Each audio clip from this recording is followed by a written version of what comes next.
What is going on, everybody? Welcome in. It's another episode of Alarm Fantasy Football. Happy Friday out there, everybody. I got Britt, Flinn. I got Andrew Cooper. We've been cruising through this whole week. I got to tell you guys, to be perfectly honest, this is easily my favorite show. Like I feel like, and listen, I love Jim Bowden and I love doing the show on Sirius. But like the three of us, I just feel like we've got this like really cool family vibe going on right now. And I'm super pumped about it, which is why next week, while you two are going to be, and the three of us actually are going to be debuting individual shows between this 1 p.m. and 3 p.m. Hour block, we're still going to keep Alarm Fantasy Football on Tuesdays, Wednesdays, and Thursdays. Why? Because I don't want to give up the show with you guys. So thanks for being here. Thanks for being you. Look at Britt's all smiles. Coop's like, oh, I'm going to say something stupid about the Patriots and piss Howard off now. But whatever. We had such a good vibe going just now, Howard. It was so close, dude. It was so close. I couldn't do it. I couldn't do it. It's a defense mechanism when things gets too serious. I was ready to celebrate the wholesome moment. Sitting here just like this, Howard. And you brought the hammer down. And you pulled the temple down on all of us, Howard. Unbelievable. Oh my gosh. Okay, I'm good. I'm good now. This is a lot of fun though. We have a lot of good chuckles on here, right, Britt? And I will say that maybe this specific person who I've talked to about the show is a little bit biased. But it's his favorite show on either podcast or radio. Yeah, it's Donnie Coop's favorite show, that's for sure. Especially she loves Britt for supporting the Dodgers, and she hates Corey Parson, so he's not on the show, right? She'll text me after the show. She'll be like, Corey's got to be nicer to Britt. I'm like, I know, Donnie Coop, I know. And Donnie Coop and I need Donnie Coop's number. So I probably should just connect you guys. So the next season of The Masked Singer, we can discuss our theories. Howard, I don't even watch The Masked Singer, and Donnie Coop will text me and be like, "Tell Britt that I think The Masked Singer is this." I'm like, I do not care, and I will not. I will not tell her. Like, Britt will be like, "Tell Donnie Coop, here's what I'm thinking." I'm like, dude, I absolutely couldn't care less who the Masked Singer is.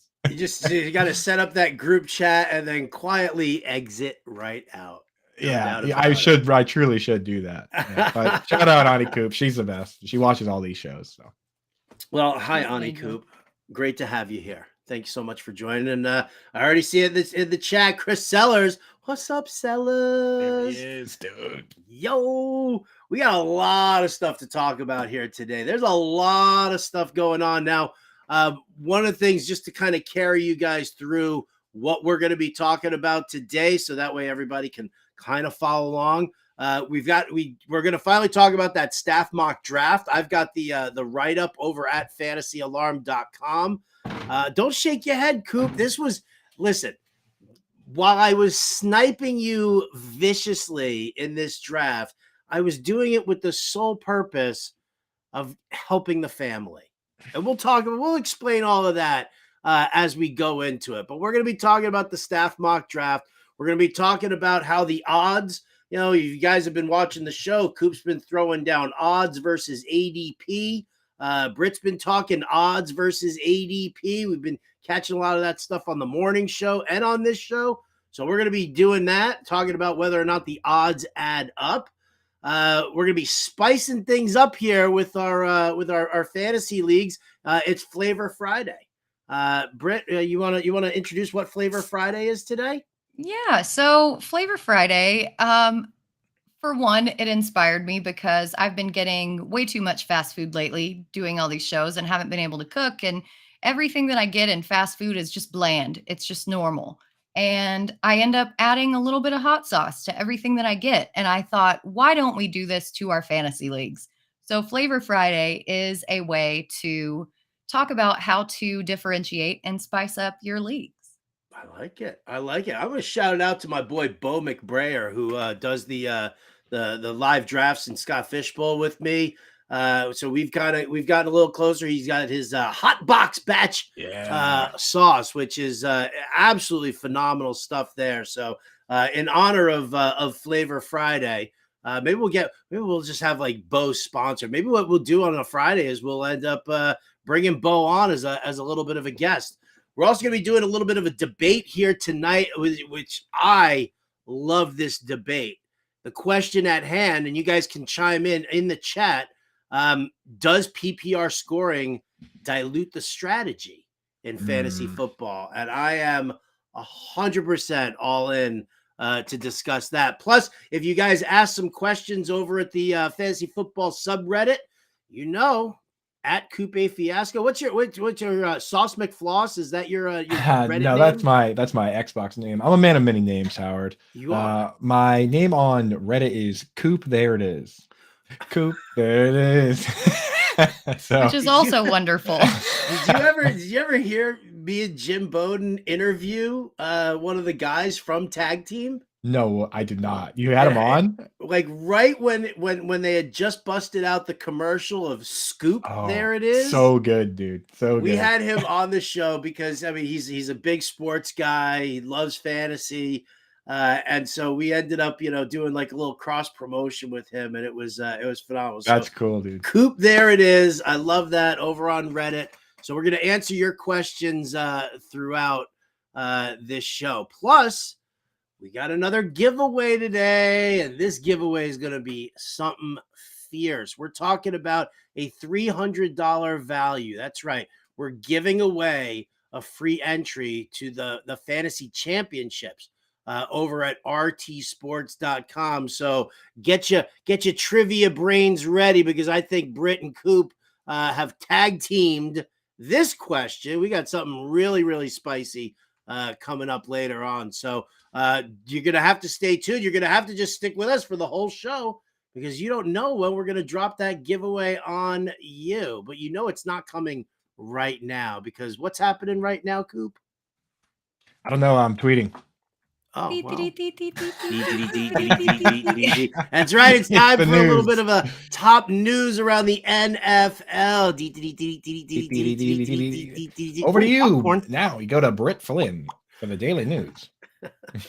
Thank you guys for that marvelous introduction. There have been so many news pieces today, and I'm not just talking popcorn pieces. There have been so many pieces of news come out over the past hour that it was really hard to narrow this down. But the number one thing that I want to talk about is that we've discussed at length Saquon Barkley and his chances of holding out. But now the forefront, another top running back is threatening to do the same, with Josh Jacobs basically saying yesterday that he was refusing to sign his franchise tender.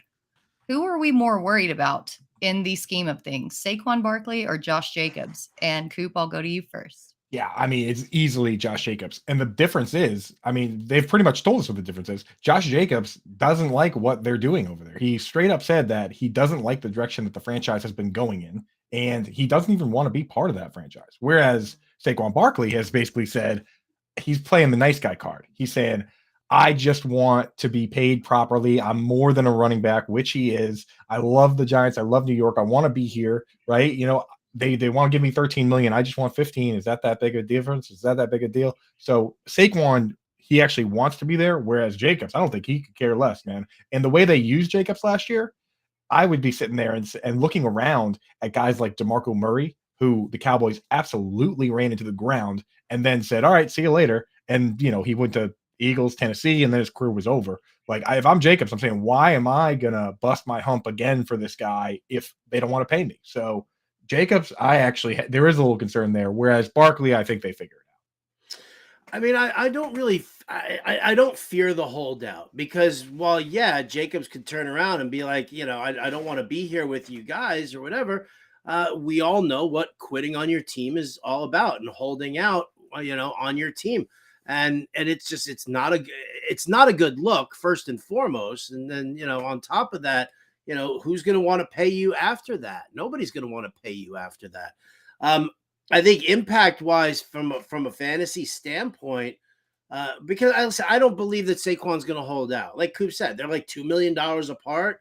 Please. I mean, that's sitting in Brian Daboll's sock right now with what they paid him to come and coach in New York. So I'm not so much worried about that. I don't think Jacobs would hold out.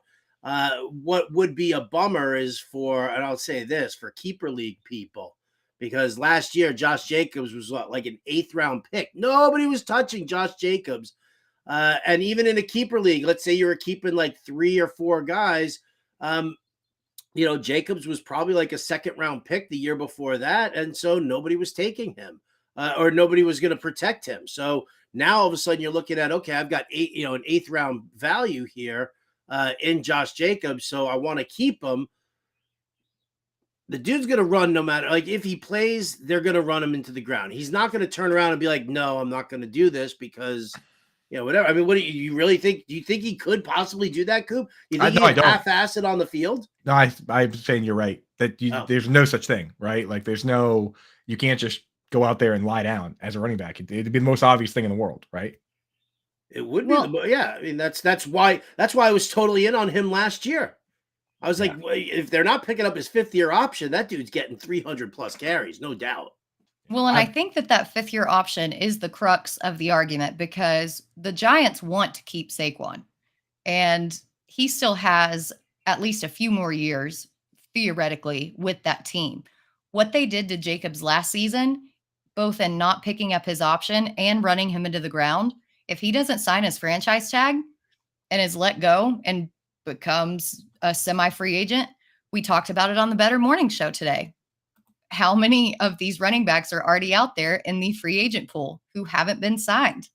What are the odds that somebody is going to pick him up and pay him the money that he wants? So I think that there's a lot of layers to this onion, and it's very interesting. They need an RB union. They need a union within the union. The union within the union. I think the Raiders could turn around if Jacobs doesn't sign his tender. I think the Raiders definitely come into play for Dalvin Cook, or they come into play for Ezekiel Elliott, or even, Leonard Fournette. I think one of those 3 guys is going to land with the Raiders if he doesn't sign. So you're still going to have somebody in there who the team's going to want to still run into the ground. Like we know that that's what Josh McDaniels wants to do. So, we're still going to get a Vegas running back who's going to get a heavy workload. Maybe not as much if it's going to be Zeke because, he's like old and broken. Oh, my God. What? I'm sorry. Did I say something? He's not old and broken. He's old and broken. He's broken. Okay, bastard. Well, I'm going to transition with a team who you both think that Ezekiel Elliott might end up on. And there is yet another unhappy running back on this particular team, and it is Austin Eckler with the Chargers. He appeared on the Rich Eisen show and still appears to be very frustrated with his contract, saying that I'm looking at some of the backup receivers out here that are making more than me, and it's going to piss me off, right? So do you think that they are going to bring somebody in just to kind of be like, well, you're not getting these carries. Well, you're not as valuable. Or do you think that they figure something out with Eckler, who's been a perennial top back in this league? And Howard, this time I'll start with you. I think regardless of Eckler popping off right now, the team was looking to bring somebody else in because you have to have a short yardage guy and somebody who you can trust to run between the tackles, and that's not Joshua Kelly. Joshua Kelly is like, I'm going to change and be a change of pace guy and give our primary between the tackles guy a breather, but that's really kind of it. So I think they're bringing somebody in, but this kind of spells into just an inherent problem around the NFL. Like we talked about, Coop, when Evan Engram retweeted you last year because you made the comment about a wide receiver 3 or 4 making more money than a top tight end. And what's going on there? Teams aren't paying running backs. I mean, literally all of every team's money is being invested in defensive players and quarterbacks. It is. Oh, sorry. I thought. No, please go. I was gonna say it is crazy though, because like what I said with Engram, I was like, this guy is a slot receiver. That is one of, if you really think about it, people are, in their mind, they're like, Engram's not a good blocker, right? But he's not a good blocker as a tight end. As a slot receiver, he's one of the better blockers, right? Think about Travis Kelce. This guy is a wide receiver, and he's also an amazing run blocker, right? Compared to wide receivers. These guys should be getting more money. Like Belichick figured it out a while ago when he was paying corners to play safety, and he was having the highest paid safety, the highest paid tight end in the league, the highest paid kickers and punters. He's looking at the positions where the league doesn't value them, so you can get the best one, and it doesn't cost you as much as the wide receivers. I mean, the one time they did get a wide receiver, he caught 23 touchdowns, but so that might not have been a good idea, but he was ahead on the other front. With Austin Eckler, I actually just tweeted yesterday, I pulled up the stats. Everyone calls Deebo Samuel like a wide back, right? Because he gets all these carries. Over the last 4 years, Deebo Samuel's been in the league for 4 years. Deebo Samuel over that period has 340 targets, 123 carries. 123 carries, that's a lot. Austin Eckler over that period has 394 targets and 658 carries. So who's the real wide back? This guy's got more targets than Deebo Samuel. Over the last 4 years, Austin Eckler's in the top 30 players for targets. This guy is, I mean, we're talking, he's number 28 on the list. Oh, and with wide receivers, it's crazy, man. So when he says that, when Saquon says I'm more than a running back, these guys are right, man. Like these guys in particular are being used that way. So pay that, in the words of, I believe it's Rounders, pay that man his money. Pay that man his money. Yep. And I think we could discuss this, but I'm just going to throw this out here. We don't have time for discussion on it, but I think that there needs to be kind of a sliding scale, and that's something that the NFLPA should discuss in their next arbitration agreement. If you play X amount in this role, if you get X amount of targets, if you do this, like for tight ends, for example, if you get targeted like this and don't block like this, for running backs, if you get targeted and only have this many carries, there needs to be a sliding scale because not every player is created equal. And that's what's causing this division in the pay scale. And something needs to be addressed about it. And again, like I said, we can go on and on about it, but we don't have time. So I'm just going to switch over. Ern, do you got the popcorn? Because I think we've got some popcorn. Pop it up, Ern Dog. There we go, dude. All right. What do we have for fluff today? Where's the fluff? So after the ESPYs, Chris Jones posted that he enjoyed hanging with his boys. And DeAndre Hopkins posted a comment underneath it saying like something, can't wait to be there or hope that I'm there. And then Chris Jones retweeted or responded with the fingers crossed and a thumbs up. So do you think that that is going to be something that the Chiefs make work? Or do you think that it's just wishful thinking? And Coop, I'll go back to you. Oh boy, that would be something. Howard, I know you've talked about how amazing that would be for fantasy football. And actually, now that the Patriots aren't front runners and top dogs, I think it would actually be really funny. Because like as previously with Tom Brady and stuff, it's like, no, we don't want the Chiefs to be that good. But if the Chiefs are just going to keep winning and waste the windows of guys like Josh Allen and Joe Burrow, that to me is kind of funny. So maybe DeAndre Hopkins waste the window of Josh Allen and Joe Burrow. That's spoken like a true Pats fan right there. Oopsies.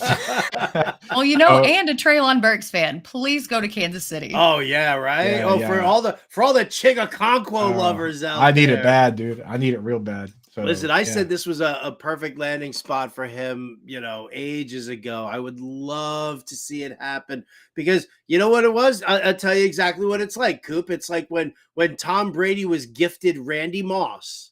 Right. Now all of a sudden you're gifting DeAndre Hopkins to Patrick Mahomes. And he deserves it. He definitely deserves it. Listen, what he's done and how he's made things work with the receivers that he's had. And listen, I love Tyreek Hill, and Tyreek Hill is just crazy, crazy good. And Mahomes and him were unreal. But, we also had Tyreek Hill dealing with a lot of injuries at that point too. So I'm just enamored with the possibility. And that's not just because I've stacked Mahomes and Kelsey with other players. And I have lots of shit. I'm like super giddy. I've had this amazing day today. I've like been working my ass off since 4 a.m. today. I've been getting all this crazy work done. I'm doing this show with you guys. I'm getting great news on the personal front from friends and family. And so I'm like, this is like DeAndre Hopkins to Kansas City would be the just the cherry on top of my sundae. And I got like an ice cream ring right around my mouth right now. Beautiful, dude. I stepped in cat Cheetos and I'm still not mad because the day has been so good. Just one of those days, dude. Hey, well, since we're in such a good mood, are you a cat owner at all? No, but my sister's got cats and cats are fine. I like cats. Does she have dogs. a dog They're too? Cool. She's got 2. She has, dude. Her dogs are practically horses. She's do got the dogs eat out of the litter box and drag out cat Cheetos? They do. Yes, so you get it. That's the way dogs. We call that because they're called cat Cheetos in Britt's household. In my household, it's just called almond roca because of the way it looks. So hit your sister up there and ask her what she calls it. I'll see what they're called over there. Since we're in such a good mood, Britt, I gotta ask: do we let this Kyle Phillips truther onto our Tennessee bandwagon, or does he not get a seat? I mean, you can be a truther about Kyle Phillips. I think that his athletic profile is a lot less than Treylon Burks. I think that he'll be a piece, but it's going to be like a Nick Westbrook-Akini situation. I don't think that offense facilitates the volume that Kyle Phillips needs. But you know what? Go get your guy. I'm not going to tell anybody that they're wrong. All right, you can come on. You can come on, but you got to sit in the back. Yeah, it's like one of those. It's like one of those wagons with the seats that face the backwards out the back. That's where you're sitting for this one. First man out. But since we're in a good mood, you're on, Dustin. Hop on the boat. I love it. All right, so I'm going to move on to something in Coop's wheelhouse and bring up the Patriots. I know that Howard did not want me to do this, but the Boston Globe has suggested that Bill Belichick's friends say that this may be a make or break season for the Hall of Fame coach.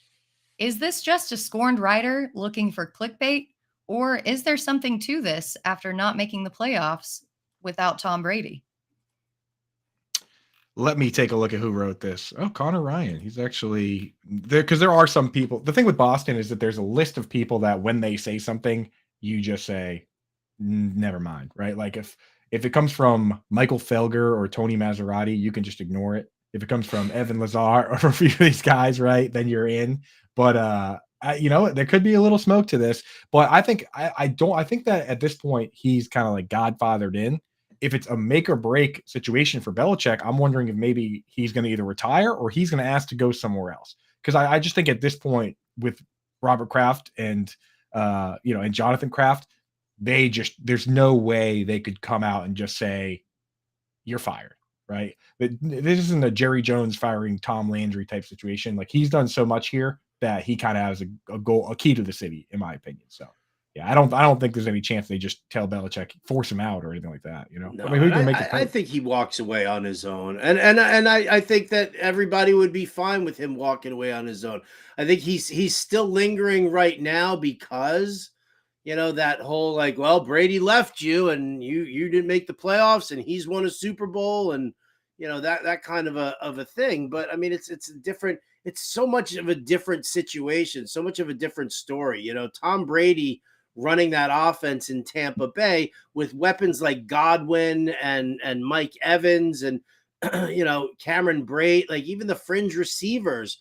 The fringe receivers on Tampa Bay were probably better than the number 1 and number 2 receivers for New England. So I think he's kind of lingered into doing that. But I think that if there are issues at all this year, I think he'll just happily walk away on his own. I think he's definitely earned it, right? And I don't even think that I don't think he would be good for broadcasting with the way he mumbles anyway. So maybe he's like, maybe he like serves as a consultant somewhere. Maybe that's what it is. Maybe he just sits there and he works behind the scenes as like a director of player personnel or something like that. But maybe he'll write a book on how to run like the Navy triple option with 3 fullbacks, like he's always wanted to, right?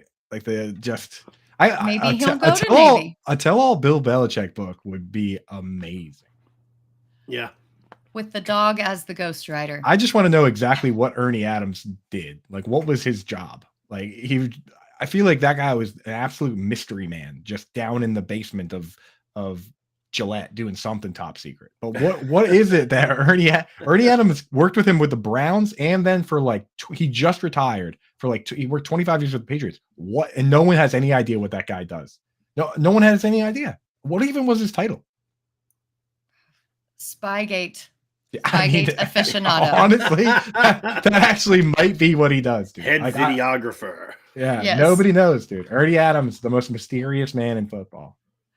All right. So speaking about another mysterious man, but not mysterious because we know his skill set, just mysterious in the way that we think that he's going to be used. Antonio Gibson came out and said that he wants to line up more at wide receiver this season and thinks that he, quote, hasn't shown his position.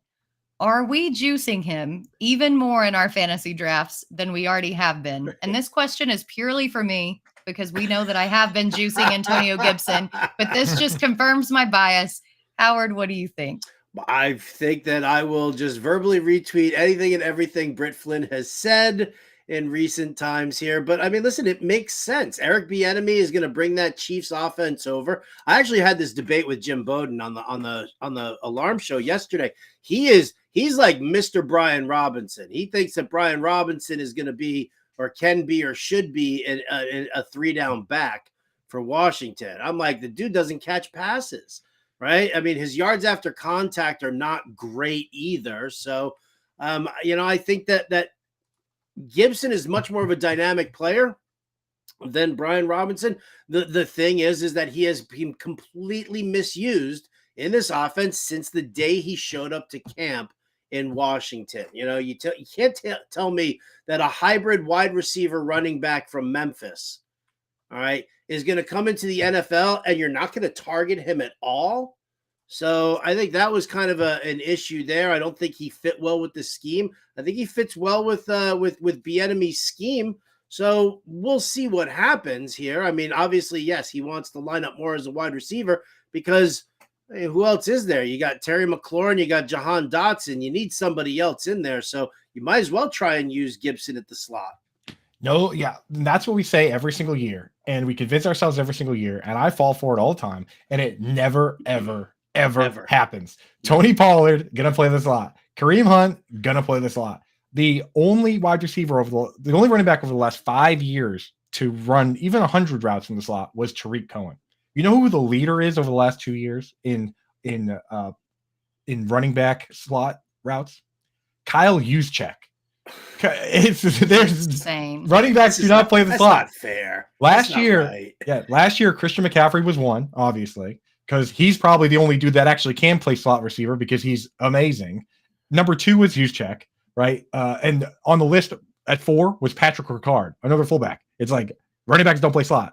The problem you run into is it sounds like a great idea until you get into camp and there are professional slot wide receivers on the team who are just better at playing their own position. So as much as I love you, Britt, I do think he's going to catch a lot of passes out of the backfield, but Curtis Samuel might be better at catching passes out of the backfield than he is, and definitely out of the slot. So if Curtis Samuel goes down, maybe. But if anything, I'd be worried that Curtis Samuel is going to take some of his snaps in the backfield.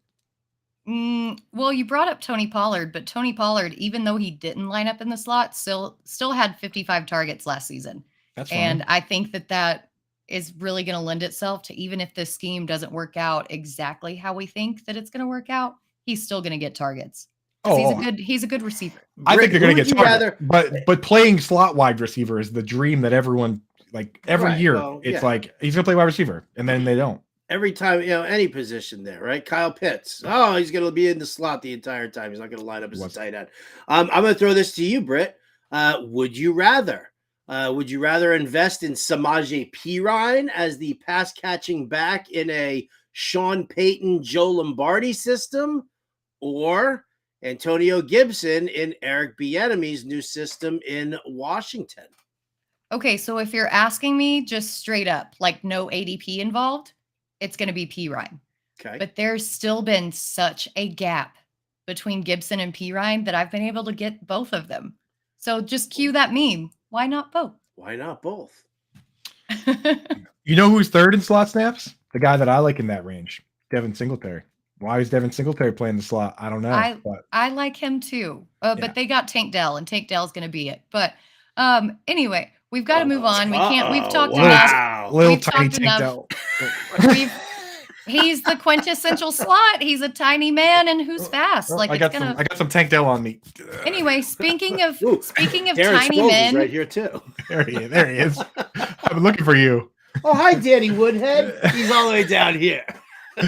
Hanging out with Rondell Moore.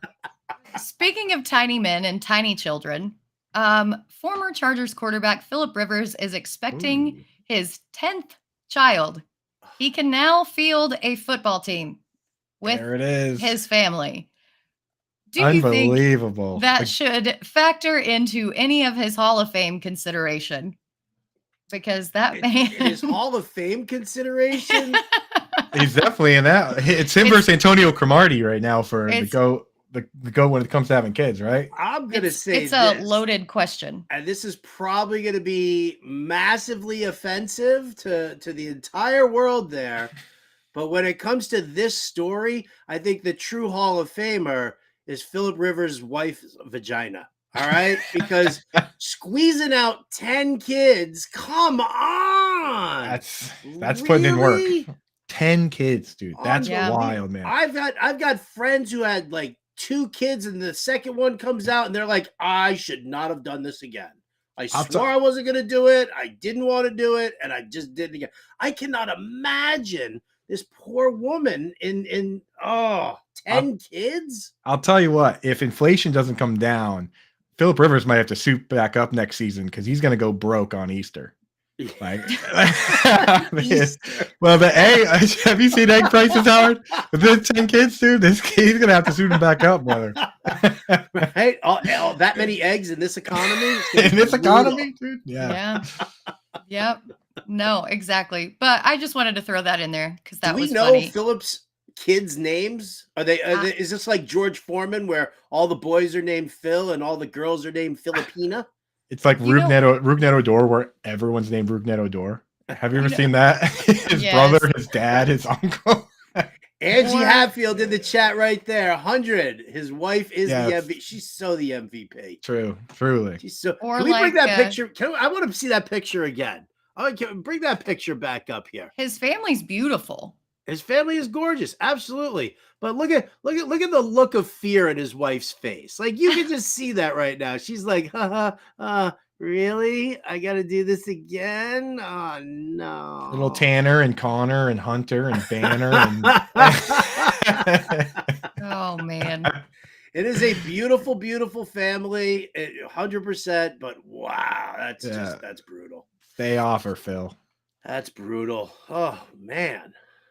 I had something to say and then totally forgot. So that's the news for today. Let's move on to our next segment. Howard, I'm handing it over to you. Before we do that, before we move into this next segment, let's just shout out to our friends over at the RT Sports World. RT Sports Best Ball Championship, guys. You got to start playing it. You gotta. I mean, these drafts are fantastic. It's only $20 to get in there. They do pay out each individual league. And then you win a chance to win $25,000. And the best part is like these little best ball drafts that you're doing, they're just 10 teamers. So you're putting together a fantastic. I mean, listen, after doing 12 and 14 team leagues, it's going to blow your mind what your team's going to look like at the end of a 10 teamer. So I highly recommend it. Like I said, $25,000 grand prize, only a $20 entry fee. You can enjoy the draft, get your best possible lineup each week automatically set for you. Live drafts taking place every night, so you can just kind of go along with whatever your schedule permits you to do. And we've got an exclusive offer right now, 100% deposit match up to $200. Just go to rtsports.com/alarm. Use that promo code alarm23. And that'll lock it in. So again, rtsports.com/alarm, and then use promo code alarm23 to get that 100% match deposit up to $200. And always, please play responsibly. And if you do know somebody who kind of needs a little help, and maybe that might be you, even dial 1-800-GAMBLER and just kind of take care of that. So big shout out to them. Again, later on in the show, we're giving away a $300 entry to their fantasy football championships as well. And that's $500,000 total big ass prize. So, but that giveaway is coming a little later on. What we're going to do now is we're going to talk about our staff mock draft that we did over at fantasyalarm.com. You can go over there. I've got the full write-up over there. it says it's part of the draft guide, but somebody might have made it free so that everybody can see it. Because listen, I love doing this mock draft. We'll get to like the details, the prelims and stuff. Britt was picking first overall. Coop, you were what, 8th, 9th? I don't know. No. He's just upset because you got sniped so much. I was 8. Well, I was 9th. I did it with purpose. All right, so here's what I was did. 9th. And you guys can tell read all about this. Tell everyone what you did, Howard. I'm going to. I did my regular draft with the first several picks, and then I started looking at, those middle rounds. And my thought process is well, Coop's got next to his name the title of lead NFL analyst over at fantasyalarm.com. So this is like testing your best player, right? So I decided that for the middle rounds of the draft towards the tail end, I was going to do nothing but snipe Coop's picks. Like, I've read all of his stuff and I've seen all of his tweets, and Devin Singletary and Michael Thomas, like every single player that Coop was hyping up, even the tight ends not named Chigakonkwo. And I did that with the sole purpose of not just winning the mock, but also to see where Coop pivots to, because that's the important thing. Because we're going to give you names. We're going to tell you where to draft them, what round, things like that. You're going to get the cheat sheet. You're going to be like, wow, that's great. What happens, though, if you ask Coop for a couple of mid-round sleepers and he gives you Devin Singletary and Michael Thomas and Dalton Schultz, but somebody else takes those guys? Where else are you looking? So that's what I wanted to do. I wanted to dive into the mind of Andrew Cooper and see where he would pivot to if all of his guys were suddenly not available to him. And Coop, I think you did a good job. Well, let's take a peek then here at what we got going on. Why don't we? Yeah. Next year, can you please pick somebody else to attack for this? Sure. Oh, believe me, listen, we're going to be doing multiple mock drafts. You keep smiling, Britt, but I know who you like. I'll make sure I'm right next to you in the draft too. Oh, yeah. Challenge accepted. But here you go. You can see it right in the middle. I was on the wheel right after my Cortland Sutton pick: Michael Thomas, Devin Singletary, Dalton Schultz, Tyler Higbee. So now you go over to Coop's team and you got to look and see where he went for like round 9. It was like, all right, so he took, Juju, you took in the 8th ahead of me, but then you went Fournette, you went Elliott, you went Jawan Johnson. Explain the picks of the unsigned running backs. Why'd you do it? Yeah, so here's how my draft went. Started off Tyreek Hill, Devontae Adams. Both these guys, I mean, they were wide receiver 2 and 3 in targets last year. And when you look at, just from a simple 1,000-foot distance look at it, Vegas also has them once again set at like 1,300 yards. So I look at it and say, okay, these are 2 incredibly safe picks I'm going to start out with. And then once I took Breece Hall and Joe Mixon, I just thought to myself, all right, how many, like, I'm taking incredibly risky guys. How many risky running backs can I take before all of a sudden now I have so many options that it's no longer risky? So with Tyreek, Devontae Adams, Mike Evans, who I know people are quote unquote doubt on him, but I think he can still get to 1,000 yards like he has every single season. Again, that's where the books are setting him. I think that he might be able to elevate Baker Mayfield just enough to get him there. So I'm confident with him at wide receiver 3 or Juju, right? There's 3 wide receiver spots. That's all I really need. So I loaded up and took Breece Hall, Joe Mixon, Dalvin Cook, Alvin Kamara, who, now that it's a misdemeanor, might not get a crazy suspension, Leonard Fournette, Zeke Elliott, and I'm basically saying, hey, I have 6 guys here at running back that are high risk, high reward, and I just need 2 of them to hit, really. 2 of those guys hit, and I'm good. So if I had just gone a couple of those guys, maybe just 3 or 4, now I'm taking risky guys, and I don't have a lot of shots. The more shots you get at upside, the more likely it is to hit. So that's where I ended up going. Obviously, I would have taken Singletary there 100% to give myself a little more safety. But once my guys started going early, which can happen, as you demonstrated, you got to pivot and come up with a new plan. So that's where I went. High risk, high reward at running back with safety at, I got Justin Herbert, who's very safe. I have 4 wide receivers that are very safe. Tight end I'll figure out because I'm contractually obligated to figure it out. So that's where I went, right? Yeah, I don't think that you did bad. We talked about it on a Better Morning Show this morning that we think that these guys who are still out in the free agent pool are going to be signed by week 1. They might not have a complete starting role, but they're still far from completely washed. I mean, they still have a lot of value to give, and depending on how you pair them up and what team they land on, I think that they can offer a lot of value at where you got them in ADP. So I like that pivot, Coop. Yeah. And one thing I will say to everybody out there listening right now, and we actually are giving away a $300 entry where you can win $500,000 at RT Sports. Every one of these sites has different ADP, and that's why I love doing mocks on RT Sports and doing the leagues on RT Sports, because you're getting a different look at the rankings in the system.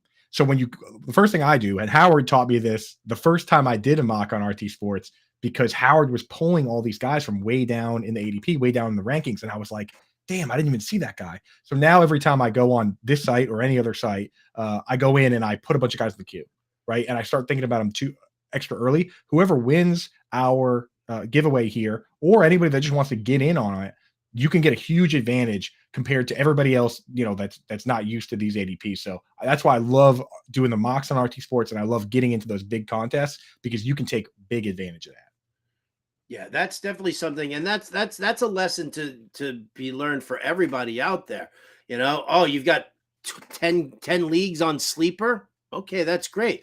But what happens when your buddy signs you up for a league and you're ended up drafting for the first time on Yahoo, or drafted for the first time on ESPN, or going to to RT Sports, whatever the case may be. The default rankings that they have in the system are just basically they're what the rankings are for that particular website, because even if they're pulling ADP, they're pulling ADP off of all the drafts that take place on their site. And let's face facts. How many times have you been in a mock draft and half the room leaves after the third round?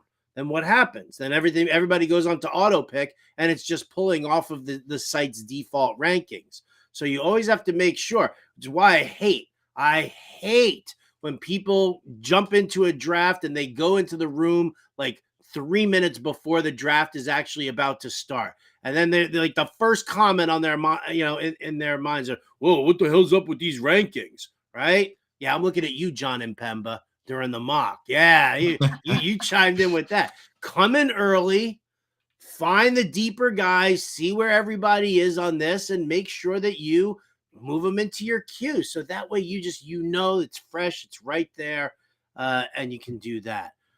Let's turn to Britt's team, because we don't need to turn to my team, because we know that what I did was to play the role of the saboteur.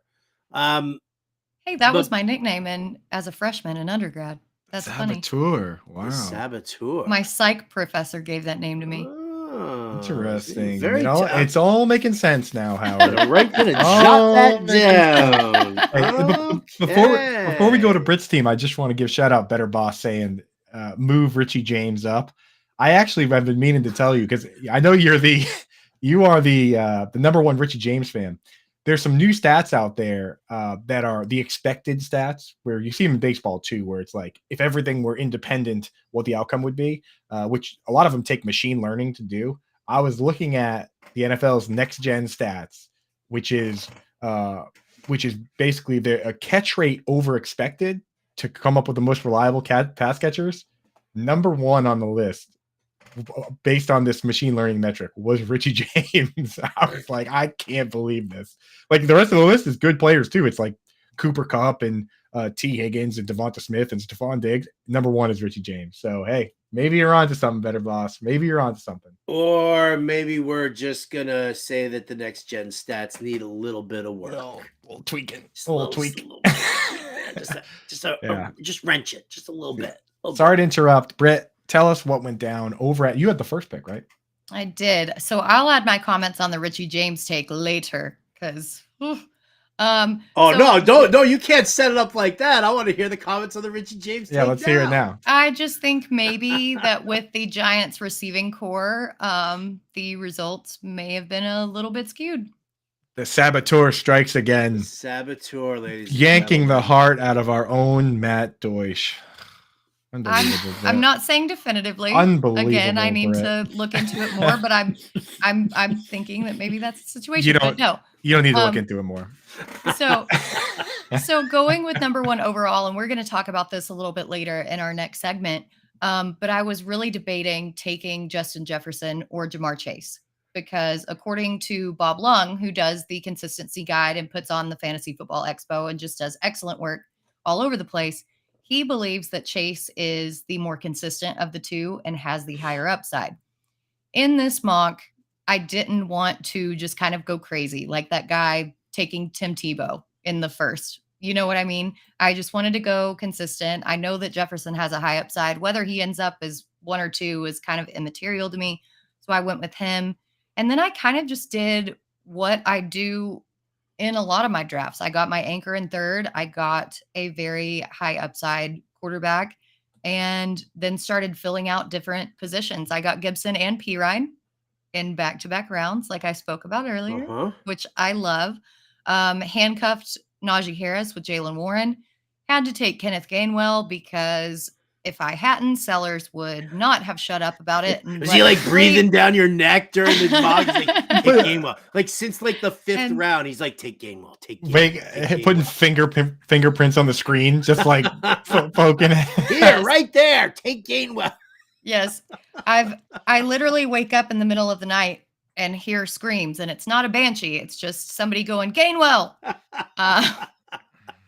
But then since I took Kyle Pitts and since I took such a high upside quarterback, I didn't really feel like I needed to secure those positions. So that's why I just left one. I did grab Laporta, though, because I am concerned a little bit about Kyle Pitts' health and his ability or his availability to come back in week 1. So I wanted to shore that up.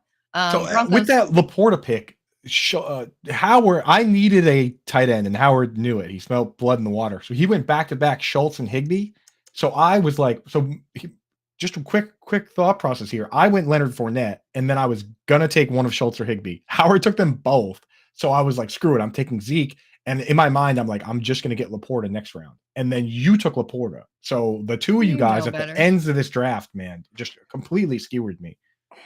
Go on. That's a great lesson, to never think that somebody is going to come back to you. If you think that you need this guy and that this is the person that you want, take them in your draft. And we have seen that in Scott Fishbowl. Hayden Hurst got picked in the 14th round in my draft, and he was in my queue. I let out an audible scream because I was like, there's no way he's going to go here, but he did. So just like get your guys, you know. Then I finished up kind of lame. Broncos, kicker, altitude, whatever. Chiefs. But see, you know what? So you throw that statement away though about the altitude. That's something that like you and me and Coop take for granted. Bob from accounting has no, like, the thought process isn't there as far as like, oh, higher altitude. Ball travels further. That's listen, I loved having Brandon McManus as my kicker for years. Absolutely. Yeah. And with Sean McVay and having, you know, hopefully much more offensive or effective offense. Yeah, he's going to get lots of opportunity. Then the Chiefs, I kind of like what they did with their defense in like a sneaky way. And then I had to take one Cowboy on my roster to finish it off with Michael Gallup. You taking 2 defenses to game the rankings. It's not 2 defenses. One's a kicker and one. Oh, okay. Kicker and defense. Okay. That's fair. No. So actually, sorry, I got the colors matched up or mixed up. I took the Broncos defense, but I took the Chiefs kicker. Okay. That's the color legend. But either way. Butker. Did they give us scores? Don't we usually get scores when we do these? Yeah, usually I don't even bother like clicking the button because I know that there's like a fantasy alarm evaluator on there. But listen, for those of you keeping score at home, draft evaluators, draft grades, everything like that, stupid. Even don't ours mean a thing. For me, if I click it and my team is like ranked 1, then it's a good evaluator. You know you're in trouble. No, Yep.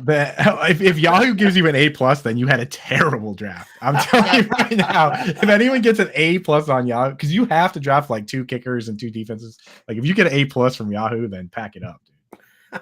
You want to live in that C- range, dude. That's where the stars are. You do. You definitely do. All right. Well, let's listen, guys, the and girls, the mock draft write-up is over there at fantasyalarm.com. It says it's part of the draft guide, which it is part of the draft guide. But you know what? This was like, for me, this was a fun mock, and this was something great to see.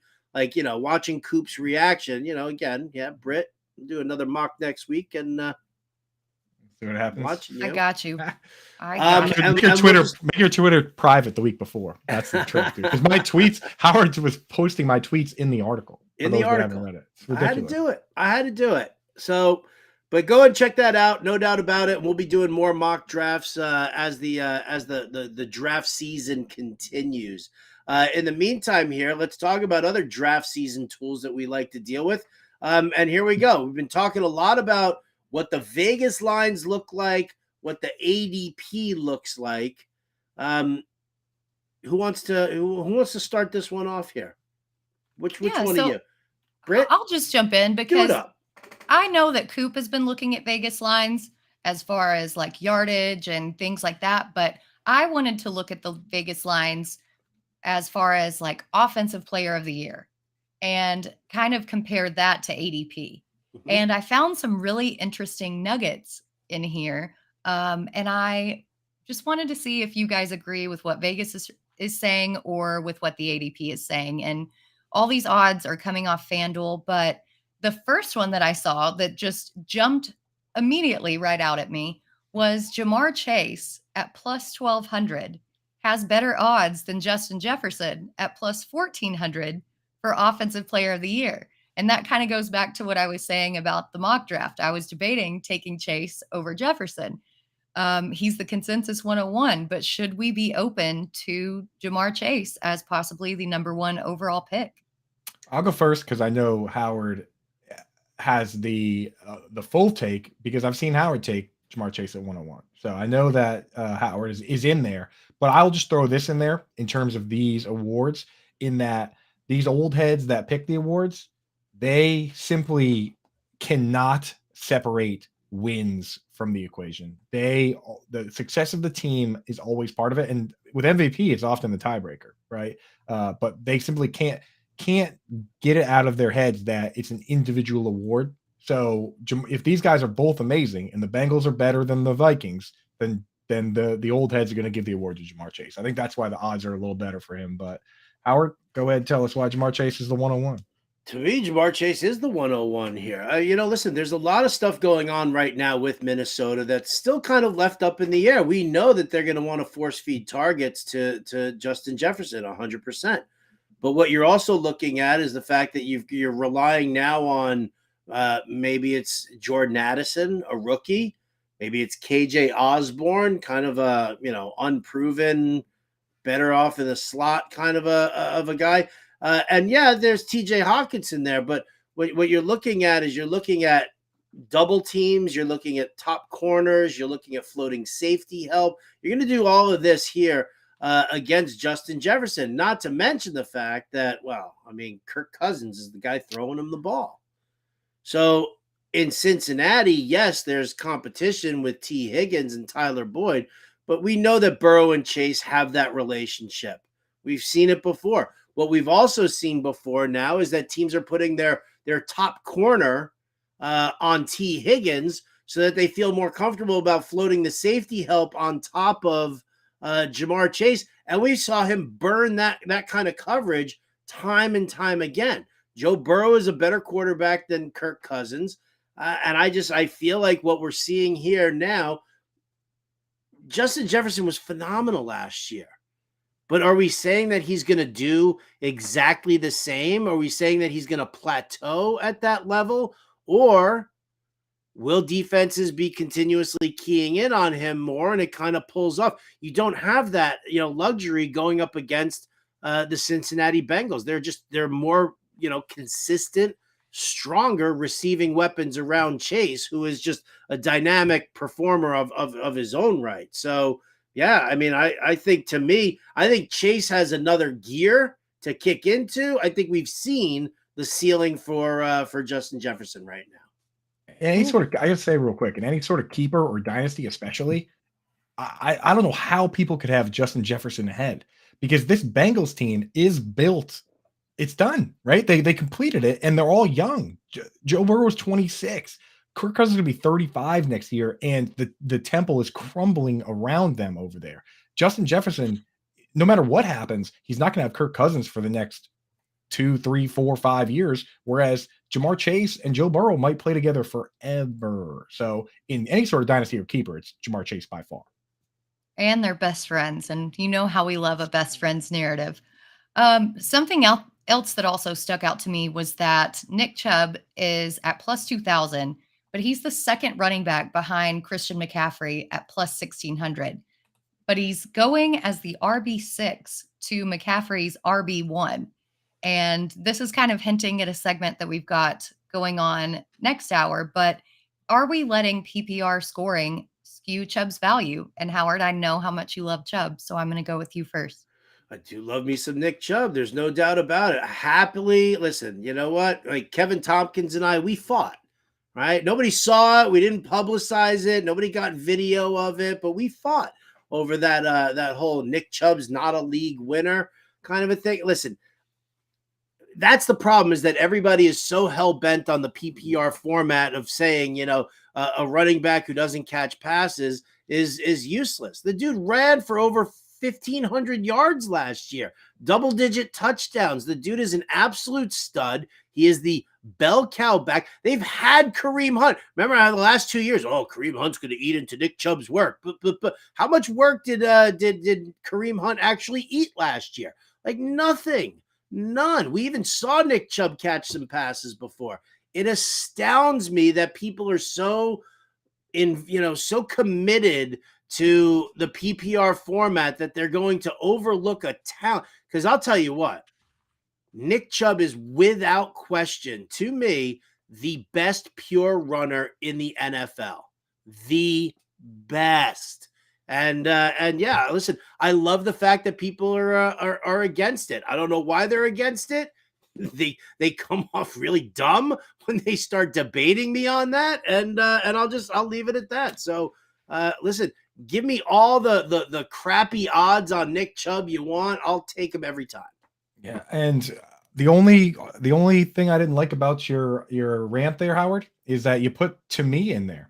You don't even need to say to me. Nick Chubb is the best pure runner. Like, he's at over 5 yards a carry in 5 straight years. No one else is doing that. Like, he is a star. And it's not just these odds that are good for Nick Chubb. If you look at the odds for the over-unders for everybody's rushing totals, number one, the biggest one, Nick Chubb, set over 1,200 yards.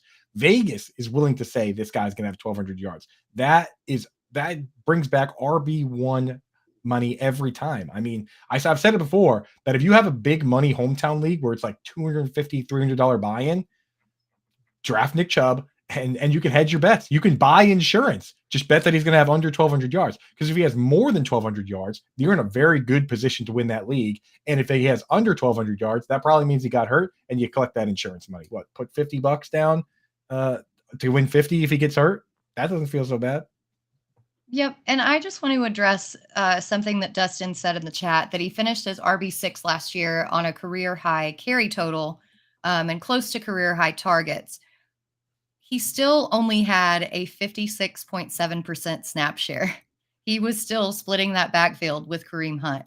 Without Kareem Hunt there this season, I mean, I know that I'm high on Jerome Ford, higher than most, but I still don't see Jerome Ford immediately slotting into that role and filling everything that Kareem Hunt did. I think that we see a lot more of Chubb as far as carries and targets go this season. And I disagree that that's his ceiling.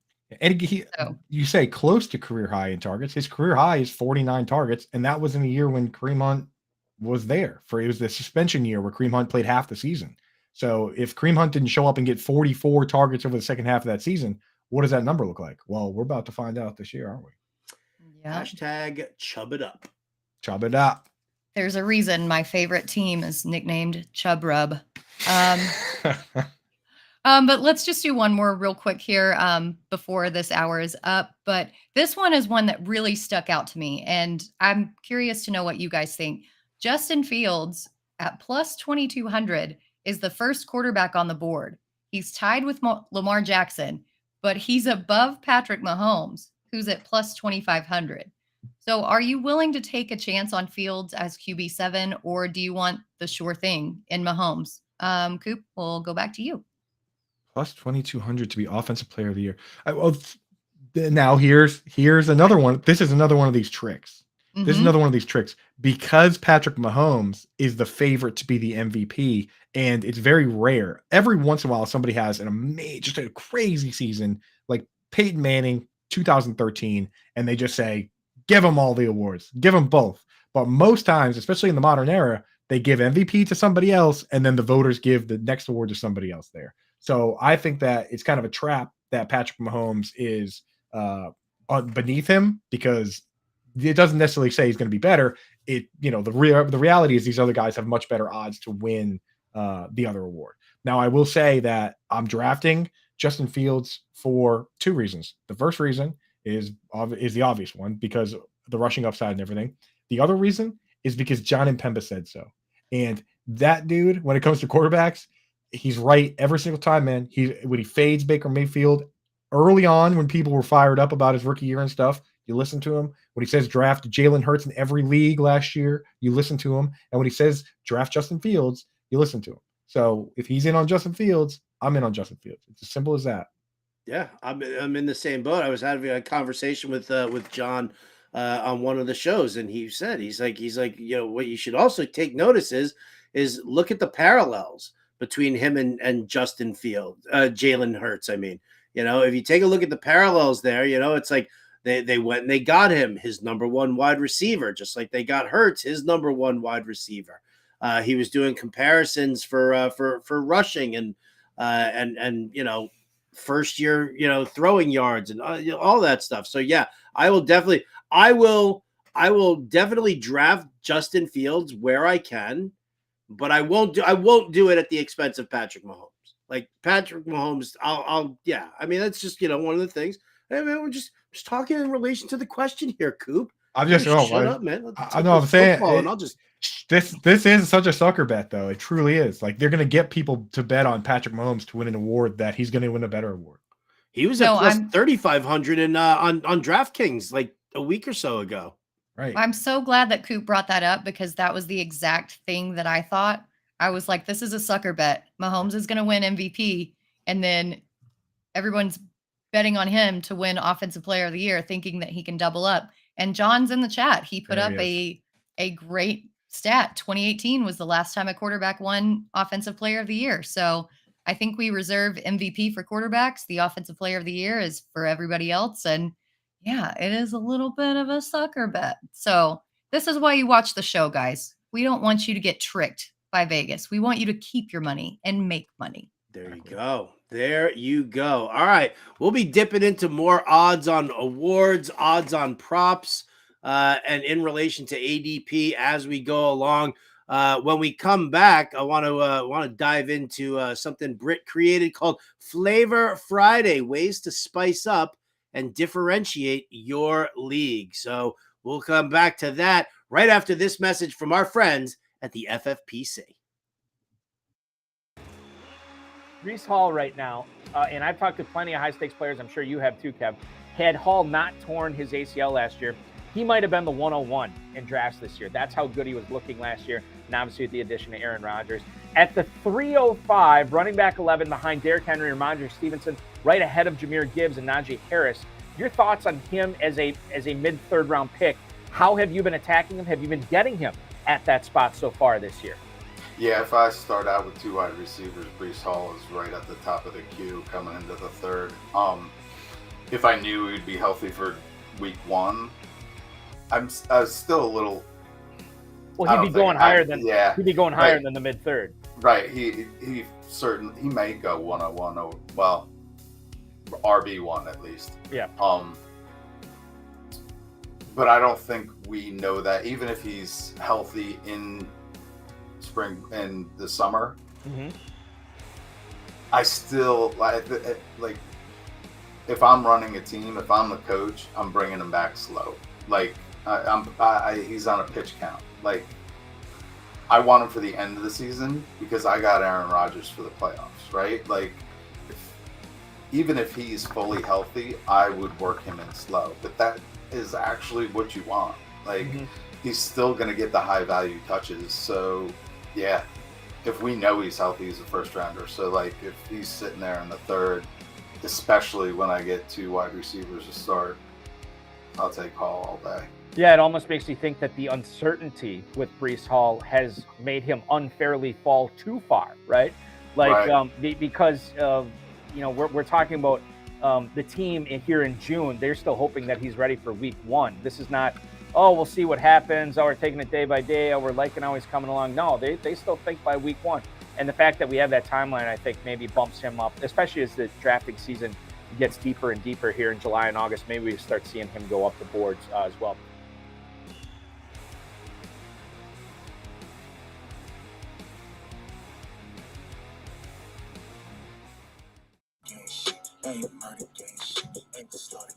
Oh, keep the hat off, buddy. Come on. Let's see that haircut. You went and got that trim. Really? Look at that fade. haircut. Little lettuce there, dude. What did you say? I got the lettuce going today, dude. No, I'm gonna wear my hat. Right. Trimmed up. What is that? It looks good. That fade's nice. Yeah, maybe I'll rock it to the Scott Fishbowl Boston live draft tomorrow. Whoa! That's this weekend? Saturday or Sunday? Mine's tomorrow. I wish it was a different day than the New York one because I would love to have done my draft and then driven over there to hang out with Wolfman and Colton and them, but same day. Oh, such a bummer. I will say, speaking of Scott Fishbowl, I checked my phone during the break. Kenneth Gainwell got sniped from me. So Sellers and I are in the same boat. We lost out on Kenneth Gainwell. Sellers didn't get Kenneth Gainwell and Scott Fishbowl? No, he didn't get. Oh no, he said it in the chat. Somebody took him like 4 rounds ahead of him. Yeah. So we're both awesome, gonna be sad tonight. Sellers, neither one of us man. got Gainwell. The one guy, dude. But let me figure out here. Where did I? Because I got him. I got him in the. Oh, look at that. Oh, Bender in the 17th round. Kenneth Gainwell. I just like wearing a hat, Grande. Yeah, that's juicy. The 17th is. Yeah, no, you can put the hat back on, dude. We're not that upset. Now the chat's getting into me. Unbelievable. You know what the thing is that like you got that pasty white on the side, like you need some sun. I got to get some sun on that. Yeah, you got to get some sun on that scalp. Yeah. What's the this back look like? This is a toupee. This is glued on. Can we see the reverse? What do we got in the back? What? We're just gonna have to get some tanning lights since we're doing shows all day, every day, so that we can get some sun because we are vampires right now. All of us are vampires. I'm gonna get a little setup outside, a little outdoor setup. What do you guys think? I tried to work outside today, but it was raining.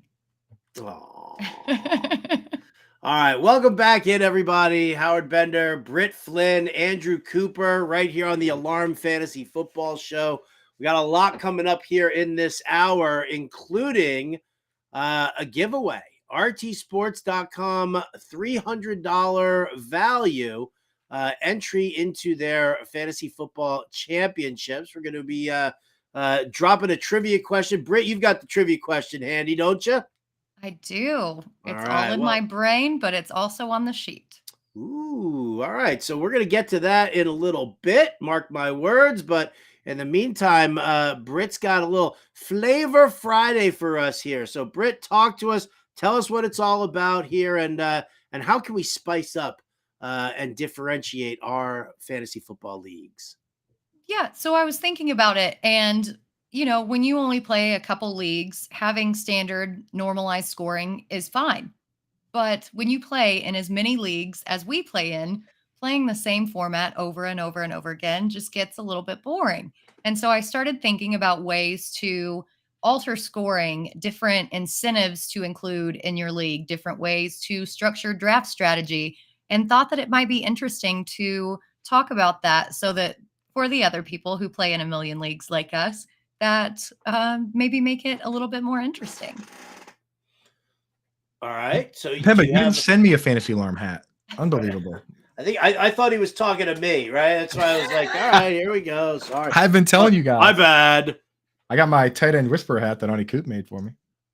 Ani Coop made that. I love her even more. Where was she in 2016 when the tight end whisperer first emerged? I know, dude.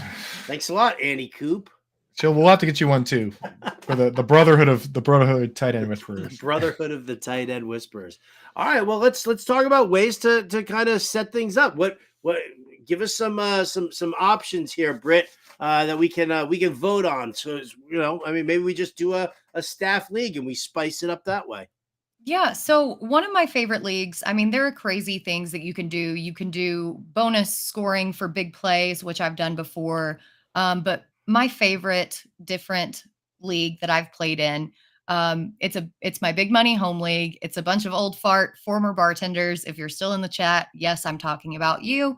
And the commissioner is an ad guy. So he's constantly coming up with ways to change the league and make it more challenging.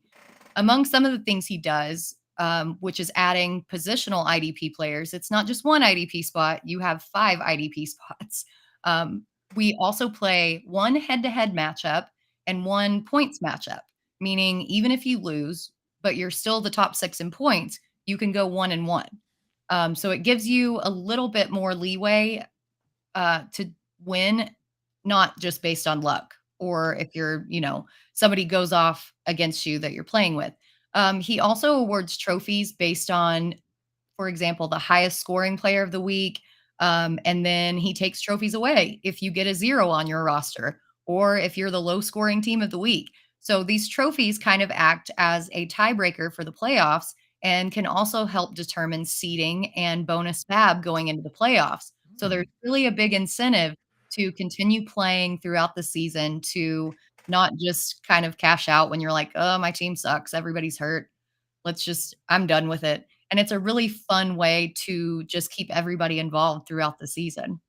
That's pretty cool. The trophy aspect I kind of like because, one of the things, and Justin Fensterman will tell you guys over and over again how I make fun of him because he does like weekly payouts and he does, all sorts of things. And I said to him, like, well, you might as well just get a participation trophy for everybody. Like, what's, that's the part that I don't agree with. I do like trying to incentivize people to not give up. I don't want that 4-7 team to not set his lineup because he knows he's not making the playoffs. And, and you end up creating basically a bye week for a team that's on the playoff bubble.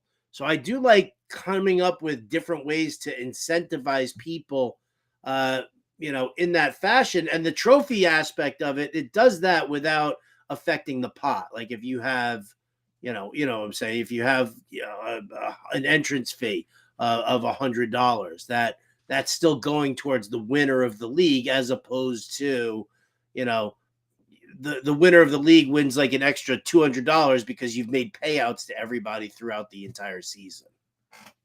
Yep. Yeah. If you're going to do that, it has to be a big money buy-in league where the payouts are only a small portion of what the total is, right? Because it's like if you're doing a $50 buy-in and paying out weekly, it spreads it too thin.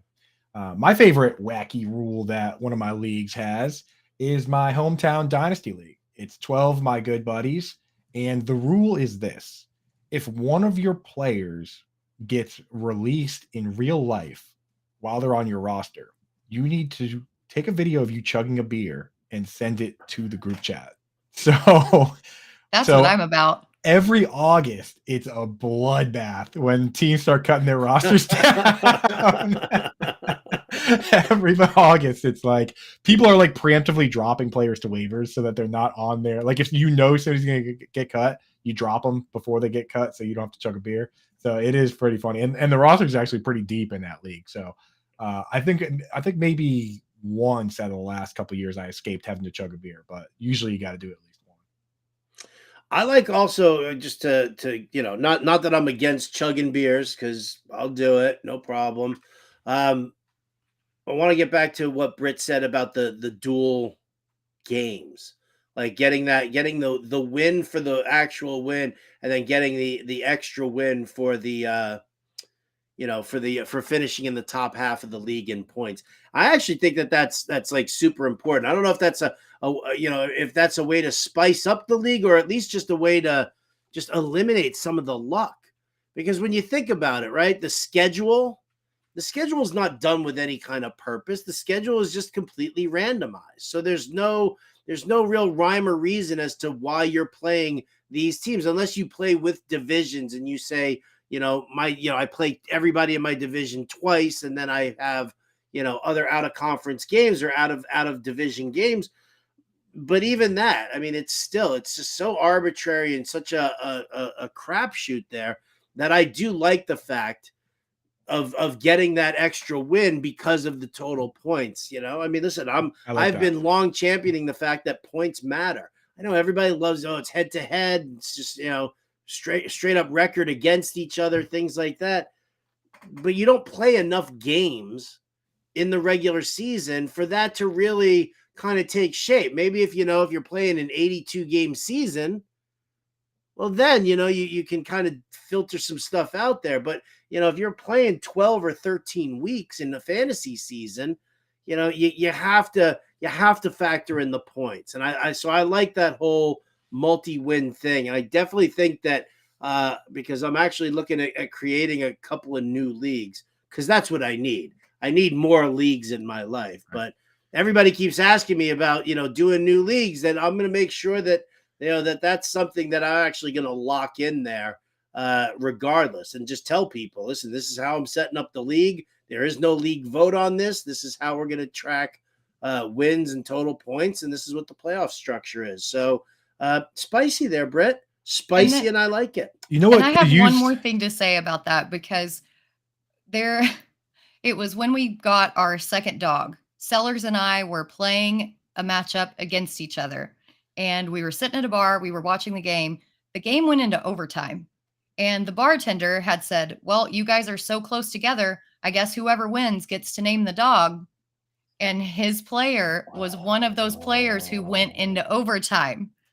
And I lost by 0.2 points because of that overtime. So he didn't name the dog. The bartender still calls the dog the same name that he suggested for her, but that's a different story. But that would have eliminated some of that pain of losing by 0.2 points in overtime. That 2.2. Yeah, I was just going to say that the dual outcome type thing, what needs that is the home run derby, right? Like for Julio Rodriguez 41 jacks, and then he still lost. Crazy. Britt, put in the private chat, what's the name of the dog that the bartender calls? I'm like, you guys keep like throwing these things out. You're like teasing, leaving me wanting more. Right, more dog. More. I won't blurt it out, but I need to see what it is. Well, I'll just say it. So her name's Gypsy because Grizz, and then I was trying to figure out her name on the way back, and Gypsy by Fleetwood Mac came on, and I'm like, okay, we've got 2 G's. The bartender wanted to name her Fartbox, and still, when we bring her in to this day, and she's all grown up now, he's like, "Is that Fartbox?" He still refuses to call her proper Christian name. I like this guy. He just goes with Fartbox. Yeah, me too. Listen, Sellers, he's like, we should have stuck with Fartbox. Yeah, right. Such a great name. Yeah. I love it. I love now it. Now you see again why I was so angry. Britt's mad. She's mad. All right. Well, I think we could, do we have any other spicy ways to change things up? Again, the dual win thing is absolutely huge. Points, total points. Like the way I've set up my leagues is that the top 2 teams get a bye. The next 3 teams that get in are based on record. And then that last team is the remaining team with the highest number of total points. So even if that team is like 5-7, and there's a team that's, sitting there at whatever, 6-6. The 5-7 team has more points. They're going to actually leapfrog that person and do that. Well, if I was going to start a new league where I'm the commissioner, here's how it would work. You play the year, right? Matchups, the whole thing. And then when playoffs come around, I personally look at all the teams and I decide what teams are good and make the playoffs. And I decide what teams are bad and those teams are out. And if you got injuries, I'm sure that goes over real well. I don't care if you're 10-3. If you have too many injuries, you're out. Your team stinks now. My teams are obviously always going to make it because they're just underperforming, but they're very good players. So that's how that league would work. It's the eye test league, my eye test, in my opinions. Your eye test sucks, dude. Because if your eye test was in the whole like FSGA last year, I was sitting there. I lost Lamar Jackson. And then I backed him up with Ryan Tannehill, and I lost Tannehill. So there I am in the playoffs. Now, like also early on in the season, I lost Javonte Williams. I lost Rashad Bateman. And I like scratched and clawed and whatever. I got off to a really nice start, and then I scratched and clawed my way through the rest of the league. And then there I was, basically being carried into the playoffs by Travis Kelce. And I ended up winning the whole thing with like all-stars like Gardner Minshew and Isaiah Hodgins. Like, these are my guys. So, my team would not have passed your eye test, and then I would have missed out on the playoffs. And then what happened, Coop? You would have been a paper champion. You would have been eliminated, and you would have deserved it. And someone with a better team would have won. Like, in my league, the best team wins. In fact, that's how the playoffs work too. And we just at the end, I just look at all the teams and I said, this team's the best. Well, so speaking about best teams, I have one more little final idea for dynasty and keeper leagues that I think might be like a Super Bowl. I think that it would be interesting to have a side championship like every few years between former league winners. So if you win a league, let's say 4 years in a row in a dynasty or keeper league, throw a little extra in the pot for a separate competition and kind of make like an ultimate champion situation. It would encourage trading players, future picks, maybe keep those involved who are in rebuild modes. I think that would be super fun to have like a World Cup style dynasty league like every 4 years. Wow, that is kind of wild. So like how you would have like say like 8 different dynasty leagues and the winners of those leagues all go against each other? I would say probably like the champion and then the runner up of the past 4 years. So that you would have like an within the same league. Within the same league. Yeah. Oh, I thought you meant like there's all these different leagues and like the best dynasty teams that emerge from each league play each other. No, like just the same league. Ooh, okay. That way it would like incentivize, and it would the bragging rights that would come from like being an ultimate champion against the other champions in dynasty leagues, I think would be really cool. I would be insufferable. I like you would. You're already insufferable. I know, right? He's already. You make me the ultimate champion, dude. I would just be buzzing around.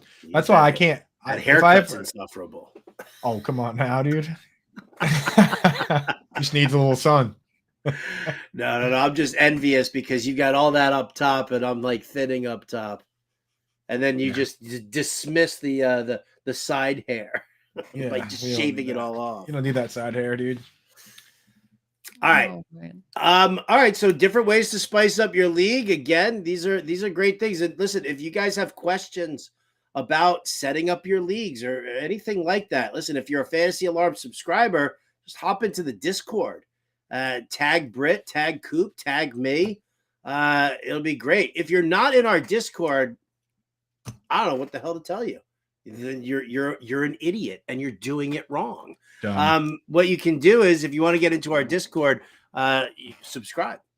FantasyAlarm.com/draft guide. You can buy the draft guide on its own, sure, but you want the All Pro subscription because that gives you your Discord access. You get us, I mean, most people in our Discord just think we're here 24 hours a day anyway. So, there's always somebody sitting there. I wake up at like 3:00 in the morning and I'm like, I check my phone and I'm like, oh, I'll just answer this guy in Discord right now. Yeah. So there's a lot of perks in the Discord. people this week, if you were paying attention, which I'm going through some of the messages, I was just checking them, and people were like, "Oh my god, I can't believe I missed this."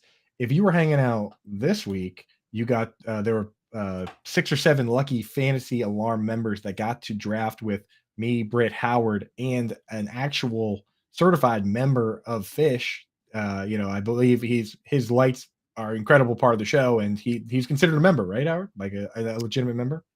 Well, yeah, I mean, everybody, he's often referred to as the fifth member of the member. band, but yeah, That's right. my buddy Chris Kuroda was in there. He is he and his wife. I love them so much. They are such fantasy football junkies. It's hysterical. He was off. He had one day off from tour yesterday, and he was like, "Yeah, it's like my only day off in like 2 or 3 weeks of this summer tour." And I was like, "Oh, that's wonderful." He's like, "Yeah, I want to draft." Just like, okay, One day off. let's do it. You're one day off. You want to draft? Absolutely. And we came to the right place, right? What's that? He came to the right place. Oh yeah, of course he came to the right place. He knows what side his bread is buttered when it comes to fantasy football. He's a member of the Fantasy Alarm family. So if you were in the Discord, you got that opportunity to draft alongside us. We're gonna have so many more drafts coming up here over the next month and a half before the season starts. So there is plenty on its way. Do we want to do our debate topic, or do we want to make one lucky viewer super, super happy? What do we want to do? Let's make our debate. viewers happy. No, debate first. Make them wait. Make them wait. I see you guys trickling in. Let's do this debate. I want people participating, and then we'll give somebody a chance at $500,000. So right. you're getting a $300 entry, and you get $500,000. They can wait 15 minutes. Well, then they can wait 15 minutes while we debate, does PPR scoring dilute the strategy in fantasy football? Don't roll your eyes at me, Coop. I wasn't even the one who suggested the debate, but I'm saying I'm sure. PPR No, it was me. PPR scoring is archaic at this point. It's pointless. It's useless. Listen, I get it. Everybody wants a 215 to 187 score for their fantasy team. Does it really make it that much more exciting, or is it just a matter of the back and forth with your teams? PPR scoring really burst onto the scene when everybody was like, I didn't get LaDainian Tomlinson or Sean Alexander or Terrell Davis. And, we had these game-breaking running backs who were absolute studs. And these guys could win your weekly matchup just on their own because they were all like 150 yards and 4 touchdowns each week. I mean, it was insane what they were doing. So in order to counter that, the fantasy football community came up with 2 things. One was the 3rd round reversal, where that way that team who's, the team's picking at the tail end of the draft feel like in the 3rd round, they get that first pick in the 3rd round. And they feel like maybe that balances it out. But that really wasn't enough for everybody. And they've said that they wanted to go to PPR scoring, which, okay, fine. It increases the value of the wide receiver. It definitely does. And that kind of helped level things off. But here's the problem. We don't have Terrell Davis or LaDainian Tomlinson or Sean Alexander. There is not a single running back out there anymore. Maybe 2 years ago, Derrick Henry was that guy. But we don't have that anymore in this pass-happy NFL. So why are we still sitting here with elevated value for wide receivers, all right, and negative against the running backs who are being devalued by this way of scoring? So I think it's garbage. I think we're done with it. The game continues to evolve. The fantasy game should evolve with it. So if we've evolved and we've added the PPR scoring, we could certainly continue to evolve and remove it. Howard, I'm done. You make a lot of great points. You sure do. But here's the problem that you run into. Anytime you have a young child and you give them something like carrots, when at that age, carrots might be your favorite. right? Like you love carrots, and that's kind of what standard. That I hate the way this is going. That's kind of what standard fantasy football is. And then once upon a time, that kid is old enough for Halloween, and the kid has candy. And once that kid has candy, carrots suck. And that's what PPR is, man. PPR is the candy. Now, I'm willing to work with you here, Howard, because now I'm an adult and you make a lot of sense to me. And there are carrots that I do like, but you got to put some like brown sugar or some butter or something on there. So, because I can't just go back to carrots now, brother. So, here's where I'm willing to work with you. I'm willing to do either no PPR or maybe even like 0.25 PPR, but I need that extra brown sugar. So I'm going to need, in your league here, I'm going to need points for first downs, maybe points for big plays. How about this? This is a rule that I actually really like that we have in my hometown league. 35 return yards is a point, right? And we actually enacted this rule as a Patriots hometown league because Danny Amendola kept returning kicks and punts and getting tackled at like the 10 or 20 yard line. And we'd look back at the game and be like, oh, Danny Amendola made a huge play that had a huge effect on the game, but it was worth nothing. He had a 90-yard return that you don't score touchdowns worth nothing. Because it's Danny Amendola and he's worth nothing too. All right, but that's a big play. That's a big play. A 90-yard kick return is a big play. And I think it's worth it to give that player a couple points, right? If it's 35 yards a point or even 50 yards a point, right? You get 100 return yards. That's 2 points. That's, but you got to give me a little something on top because just regular old school leather helmet standard fantasy football draft, a bunch of little league umpires drafting at the bar like that. I can't play that game anymore. So it's got to be something else. Britt, are you willing to go back to the days of standard, or can we at least do like carrot cake? You know what I mean? Oh, carrot cake sounds delicious right Cream now. cheese frosting, so good. That's what the Scott Fish Bowl is this year, where it is just like a bowl of cream cheese frosting. Like, yes, points for whatever. Who cares? No negative points either, right? Well, so I think that personally, I enjoy PPR, but I do think as a whole, as more people get into fantasy football, and we see it every year, more people joining their office leagues, more people do this. It's so easy to just be like, well, this guy gets a lot of targets. That's fine. I'm taking him. And people aren't looking at the systems. They're not looking at, defensive matchups. They're not looking at how like cornerback matchups, things like that. And I think that it just makes it a little bit oversimplified to draft. And then you start your studs. You talked about cliches on the Fantasy Alarm show yesterday. That's one of the cliches, start your studs. And then when one of the studs matches up with like a Sauce Gardner or Pat Surtain, people are bitching like, well, why didn't my stud get these points? Well, because you don't know the system and you're not researching the actual underlying game of football. You're just looking at numbers. And so I think that it's a lot more complicated than that, and people just tend to oversimplify it using PPR. And although we don't want people to be touchdown dependent, I think that's why we preach against touchdown dependency, is because PPR makes up for it. But why should, just some low ADOT guy catching, 4-yard passes equal the same amount as somebody who actually scores in real life? I have conflicting thoughts about it because I do enjoy PPR. But there are definitely some arguments on both sides. And I think that you both make very good points. I mean, I'm not, aside from what Scott Frankel says in the chat, I'm not looking to just go back to standard scoring. I'm looking to get it a little bit more exciting, but I'm looking to take away that aspect that you just said, Britt. Like, why, really, Randall Cobb, right? Maybe Randall Cobb plays 3 games with the Jets, and in one game he catches 7 passes for like 40 yards.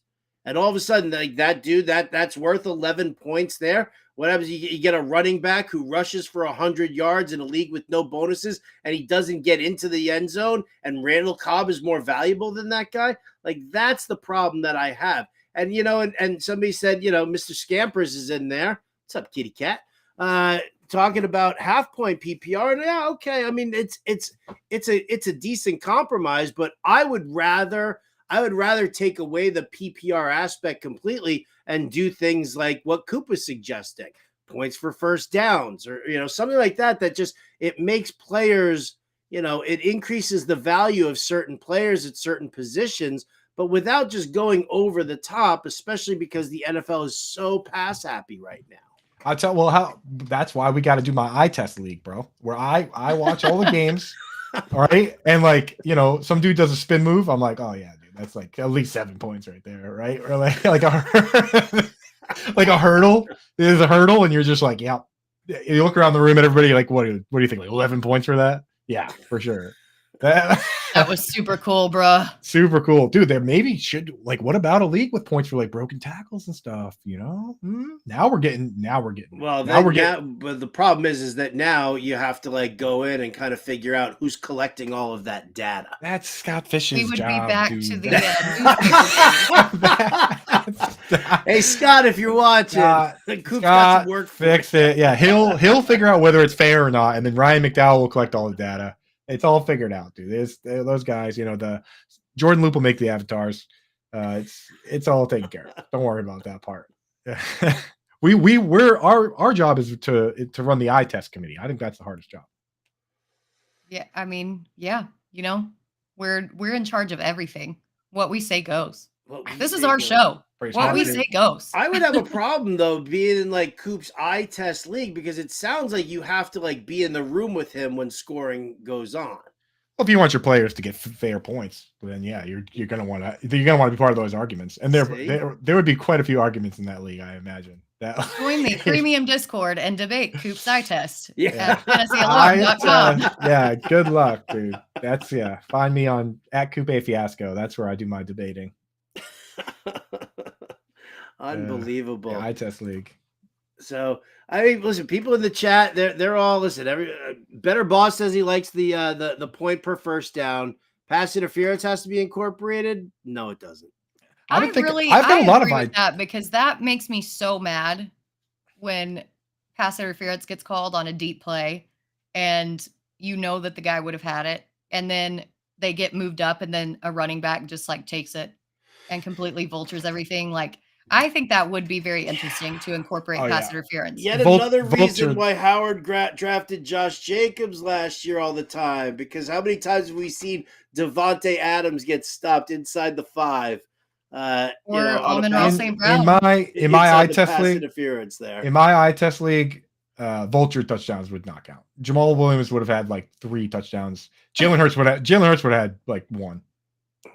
The problem, Better Boss, is that you can't, nobody's scoring the point for the wide receiver. Nobody's keeping track of which wide receiver. The pass interference call gets done, but no data company is registering which receiver it went against. That's always the thing that I think that people don't understand, and where we in the industry kind of have that, we should score for this, we should score for that. You have to go to who your data provider is and really kind of figure out what does get scored and what doesn't, because the days of hand scoring, no. I don't even know if you guys know what hand scoring is all about. There I was sitting there hand scoring fantasy teams buying graph paper. I don't even know if you guys know what graph paper is anymore. I do have some graph paper. I do have graph paper. See, so there you go. It's not just for making clever mazes and stuff like that. You're actually using graph paper to kind of chart everything, and it got crazy to do that. So now to sit and add things on top of it, if the data providers aren't scoring it, well, then you can't add it in. Yeah, I'll tell you, if you got points for pass interference, then Torrey Smith would have been Jerry Rice. Whoever Joe Flacco was chucking it up to back in the day, that the Ravens, that whole offense is based on pass interference. So I do get the sentiment. There are a lot of situations where it is a good play by the receiver, but I don't know. That'd be a tough one. I've pitched an idea to Scott Frankel for their Vegas Scott Fishbowl draft. They should do an idea that I've had for a while called the pool, the purest form of fantasy draft. Everybody has to get in the pool, which means that no pens, no paper, no rankings, no computers. You're allowed to have a beer, and everybody just drafts a team off the top of the head in the pool. The purest form of fantasy football. I would do that in a heartbeat. That'd be great. That'd be awesome, dude. And that test who really knows what they're doing, dude. No I doubt. love that. Well, No who's doubt. keeping track of it?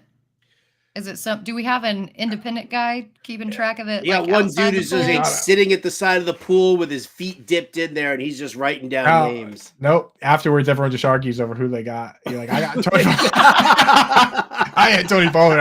I swear, I distinctly remember. Right. Right. That's why the beer is involved there, so you can kind of do that. Yeah, Unbelievable. Jack Senzen chimes in over at in the chat here.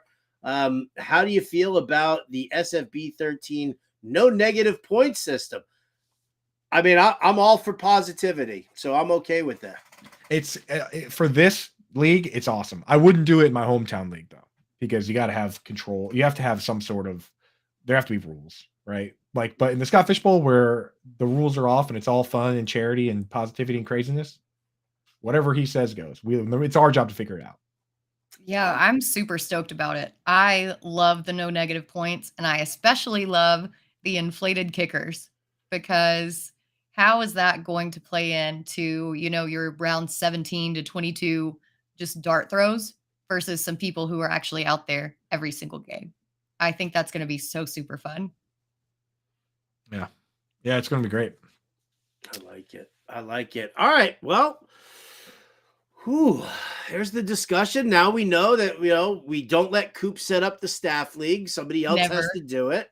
And it would be the fairest way, dude. It would be the fairest way. Figure out that scoring. Yeah, the fairest way. The fairest way is just to get let's get Scott Fish just to create the rules for our staff league. Honestly, just have him do it. That way, none of us get to influence him much. Probably the way on that. He's the best at it. All right, folks. You've waited long enough. We're here for you.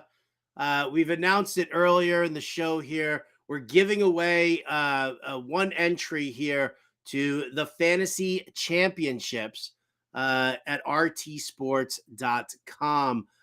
You can join on your own and just go to rtsports.com/TFC, and that'll bring you to the fantasy championships.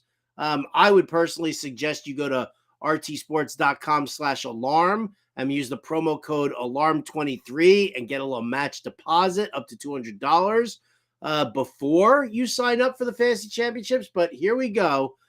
We are giving away a free entry to the Real-Time Sports Fantasy Championship. It's valued at $300. The fantasy championship's a full season fantasy football contest. This is not best ball. This is full season fantasy football contest. Guaranteed grand prize of $500,000, and you get league prizes of $1,600. So if you win your league, your $300 becomes $1,600, and then on top of that, then you've got that the opportunity to win $500,000. Leagues are drafting every day until this contest sells out. You got to be 18 years or older. You have to be a legal U.S. resident. So with that, get yourselves ready. Get your Google machines ready. Get your keyboard up. Britt, Flynn, what is our trivia question for today? Well, our trivia question is, who had the best rookie quarterback rating in NFL history? I'll read it again just in case you didn't hear. But who has the best rookie quarterback rating in NFL history? Ooh. We should get some Jeopardy music. I actually don't know if I know. Has the record for the highest QB rating of all time. I have a guess. I'm going to put my guess in the private But you're not chat. allowed to guess, Coop. Because I'm doing the private chat. I'm doing the private chat. Let's see. I see a Big Ben. I see a Vinny Testaverde. Big Ben was my Britt, you guess. stop us if we miss it. I got a Carlos Brown. I got a Dak Prescott. Yeah. That was Is Dak? Which one? It was Dak. Wow. It was Dak. It's Dak. Well, Dak has the highest completion percentage of a rookie all time. So I'm not surprised that for that formula. Yep. So it looks like correct me if I'm wrong, but it looks like Dustin in the chat was the first one in. So I want to just give a shout out to Jeremy that was my guess, and that would have been the eye test winner. But that's actually not the correct answer, unfortunately. Yeah. Big Ben would have been the eye test winner. So actually, so here's how it goes. Just Dak had the highest at 104.9. Robert Griffin III actually was second at 102.4. Then it was Russell Wilson at an even 100. Justin Herbert slid in there at 98.3. And then Big Ben rounded out the top 5 at 98.1. So those are your QBR rookies. Not a single rookie Jets quarterback in that in that run there. Vinny Testaverde, dude. Where did Ken O'Brien finish? What about Richard Todd? Oh, yeah, I didn't pay for premium on this stat site, so so it doesn't go down that far. It doesn't go down that far. Yeah. I will say we know Dustin. Yeah, he's a very sharp fantasy gamer too. Not that the rest of the chat isn't, but Dustin, man, I could see you winning 1,600, somewhere between 1,600 and $500,000. I didn't know that the league winner got $1,600 right away, dude. I might actually. Oh yeah, dude. Might have to pony up $300 and get in on this. I just feel like 300 to win 1,600 and possibly $500,000. $500,000. Yeah, that's huge. I do so much thinking about fantasy football that maybe I should get in some of these contests. I say that every year too. I'm like promoting all these contests. I'm doing them all, and I'm not doing them all. I'm like doing all the promotions for them. And then by the time I finally like sit down and say, well, I should probably, set up my entries, it's like sold out. Right. Yeah. These ones do sell out. Unlike the Best Ball Mania or whatever, like you can always get in that, but these ones do sell out. Oh, see, Dustin, thank you so much, right? Tipping your bartenders here. Look at that, dude. Tipping you a little high five, Britt. Boop. Oh. We get some fist bumps. I love it. There it is. Britt, I actually didn't get one from you. She doesn't want to bump your fist, all right? Sorry, I'm multitasking. Okay? Bump your own fist there, Coop. All right, so again, congratulations to Dustin. And again, folks, we're going to be doing giveaways here on the Better Sports Network and Fantasy Alarm YouTube page throughout the days, throughout the week. I don't even know. Better Boss is like, he's got like a little stash hiding out there. And he's just like, you know what? You're going to do a giveaway. You're going to do a giveaway. He's like Oprah with cars right now. You're going to do a giveaway. So we're going to have a lot more of these. But again, get in the action on your own because Fantasy Alarm is partnered up here with RT Sports, and we're doing some great stuff together. So the Fantasy Football Championship, the Best Ball Championship, these are all where you want to be. Even the Pick'em contest, right? You love props. I've been doing videos in the morning for baseball props that you guys can find. But on top of that, once football season starts up, we're going to be doing some sick little prop contests over at rtsports.com. So get yourself over to rtsports.com/alarm. Use the promo code alarm23. You got 100% match deposit for first-time depositors up to $200. So right off the bat, deposit $200, get $200 for free. Use $300 of that to enter into the Fantasy Football Championships. You will not be disappointed. All right, looks like the show seems to be winding down a little bit here. So Coop, how about we venture off into the wonderful world of the subreddit Fantasy Football channel and hit us with some questions. What do we got today? Yeah, let's take a little peek at what these geniuses have cooked up for us. So this one actually, let's start with a borderline serious topic. Sometimes there's it can be a bit of a silly place, like spam a lot, but they do have some interesting thoughts every once in a while. This one I think is, especially this year versus many other years, I think this one is an interesting question. So user Tricknology asks, is best ball significantly affecting behavior in redraft leagues this year? And Britt, I'll go to you first on this one. Do you think the Pete Overzet personally is affecting redraft leagues with his amount of best ball that he's doing? I think that people overemphasize stacking in redraft leagues, and we've addressed stacking in some of our shows this week.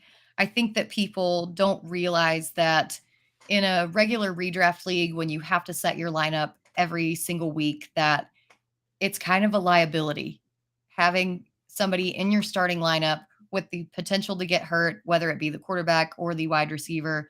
If they don't perform as far as offensive efficiency, things like that. It's a much bigger liability than best ball when if they don't perform, then your next best guy goes in and it's no big deal. So I do think that people are emphasizing too much on stacking.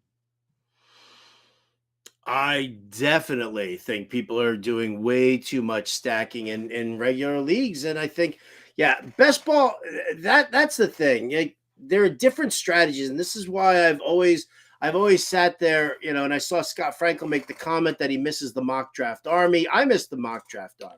Rest in peace, gas doc.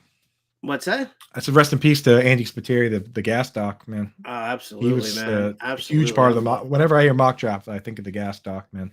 That's how the mock draft army is how Andy and I first met, and I brought Andy into the family. It was just unbelievable. I remember the moment. I think it was who was there was a Pittsburgh wide receiver that we were cracking on, and he used to refer to him as buttered stones because his hands were made out of buttered stones. The dude dropped more passes around, and I just I heard that and just lost it. On that in a draft, said it was great, said I was stealing it from him. He was like, definitely take it. I brought it to the show. That was oh man, no, it wasn't Limas Swede. Oh my God. Like, who in the world would even think about drafting Limas Swede at any point? How deep of a league do you have to be in for that? But anyway, to the point here though of the question, I do think that people just, they've replaced mock drafts with best ball drafts, and it's a different strategy. It's a much different strategy drafting in a best ball. There's a lot more stacking. For me, I love taking a lot of running backs early and then just playing receiver roulette. I think that, a lot of people don't do that because, they see the top receivers going off the board and then they kind of freak out about it. But, if you're sitting there and you're drafting a best ball team, it doesn't matter. It doesn't matter how consistent your receivers are, how elite level you have a guy. You get your running backs, you lock in the very few bell cow backs who are out there, and then you draft 8 wide receivers, and all you need is 2 or 3 of them to pop off in a week. So it's kind of like what your strategy was, Coop, with the running backs in the mock draft. You're like, if I'm going to grab high-risk running backs, I'm going to grab a bunch of them because I only need 2 to pop off for me. And so in best ball, it's even easier because you don't even have to make the decision. It just happens for you. Exactly. And I'll add one last thing here, which is I think that so far I've seen it pushing up the value of quarterbacks. In best ball, in underdog, you have to draft 2 or 3 quarterbacks. And people have realized that, and in recent years, they've realized it's like a hybrid between redraft and superflex. You need 2, so getting one of the elite ones early pushes those guys up, and it's translating to redraft when it shouldn't. So that's one other spot where I think it's really leaking into redraft, and honestly, it's recognizing that is huge for us because we can see what guys are being pushed up and what guys aren't, and kind of fade them a little bit. So I'm not taking the quarterback in the second round, and I see people doing it just because you're doing it in best ball, and it's dicey. So also over on Reddit, let's see, user Arc Jump, he asks, you get pushed into 2030 for 10 minutes and you get one Google search. What are you looking for? Howard Bender, in 10 minutes. I mean, one Google search takes 1 minute. I don't know what you're doing with the other 9 minutes, but you have one Google search to make, Howard, in the year 2030 to bring back with you. What do you got? Why am I still alive? I mean, dude, I definitely. If I'm making it to 2030, oh, come on. But it's only for 10 minutes. You get to come back. Yeah, you I come don't right back. want to be that old and alive at that time. Howard, if it makes you feel better, technically you actually might be dead, but you've time traveled to that time. I've time traveled. Okay, is Fish still playing? Is my wife still able to enjoy Fish shows? How about that? I like that. That's nice. Britt, what are you looking at? Man, I don't know. there are so many like weird conspiracies that I could ask that I think, are aliens real? Did we finally find the aliens? Oh man, but how disappointing would it be if think the we answer know was that no? they are already, right? Well, that's why I'm saying, did we finally find them? Did we finally find them? The lizard people, the lady on the plane, all that stuff. Did we finally locate the lizard people?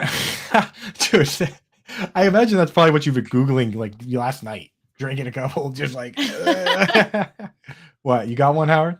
No, Sammy Coates. That was the Sammy receiver. Coates.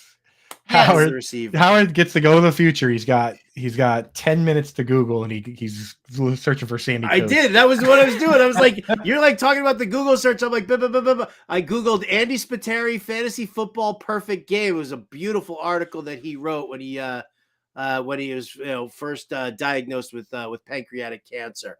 And he wrote that. But then so I did. So I wrote that. His article is number 1 on that search. And number 2 is Fantasy Alarm, Sammy Coates fantasy projections, stats, and news. So boom! Yeah. I see somebody else with the Martavis Bryant guess. Yeah, they did a couple failed Clemson receivers for the Steelers. Jeremy with the answer that any normal person would probably have: most lucrative investments of 2025, and just get rich. Although I might even pick 2023. I don't know if I imagine having that info and sitting there waiting. I would just look up the Powerball, or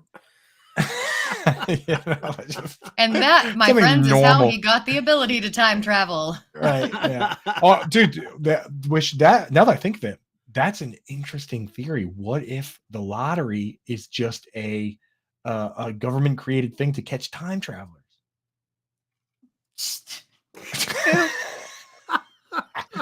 Be careful, everybody. That's a hell of a conspiracy theory. Careful out there. Y'all know that, like, when Coop rubs that lamp and the genie comes out, Coop's the guy who's like, I wish for 100 more wishes. Yeah, I get to the future. I get to the future in 2030, and I'm like, is the lottery time traveling? Is the lottery an FBI backdoor conspiracy to catch time travelers? And they go, no. And I'm like, okay. Woo. And then it transfers me back, and I don't have any information. And then all of a sudden, like, you try time travel back, and the feds show up at your door right then and there. Exactly. They're like, it's like, you've got to tell me you're a cop, and then they don't actually. Yeah. All right. What's the jam band phrase? Show us your butthole. If not, you're a cop. Yeah. Just smart logic. So all of us managed to waste our Google searches. We only have do we have time for one more, or we got to be out of here? We got about 2 minutes here. Go ahead. Here's a real quick one. Josh Sawyer asks, which NFL positions currently have undisputed best players? So who at the position in the NFL right now would you confidently say is undisputedly the best player at the position? Britt? Wide receiver, right? No, which player? So for instance, with guard, I don't know if there's an undisputed best player, but at tight end, Travis Kelce is the undisputed. Are there any other positions that have one? I'm going Kyle Juszczyk at fullback. Ooh, that's a really good one. That is Patrick Ricard might pop in the chat and be like, wait a minute, dude. There's only like that. I think that's a really good one, Britt. Justin Tucker at kicker. Yes, I think that's another good one. And he also has a voice of an angel. I'll throw out Trent Williams. I think at left tackle, I guess you could make arguments, but I don't know if I'd accept any argument against Trent Williams. He is so good, and he's so mobile that he can get out in front and like run block. So I would say Tucker. Aaron Donald from the chat. That's another good one. Mahomes. Yeah, but what about Mac Jones? What about Mac Jones? Now, on that note, we've got to get out of here. We thank everybody for tuning in. Hitting the like and subscribe button on YouTube would be a huge favor for us. For Britt, Flynn, Andrew Cooper, I'm Howard Bender. Have an amazing weekend. We're out of here.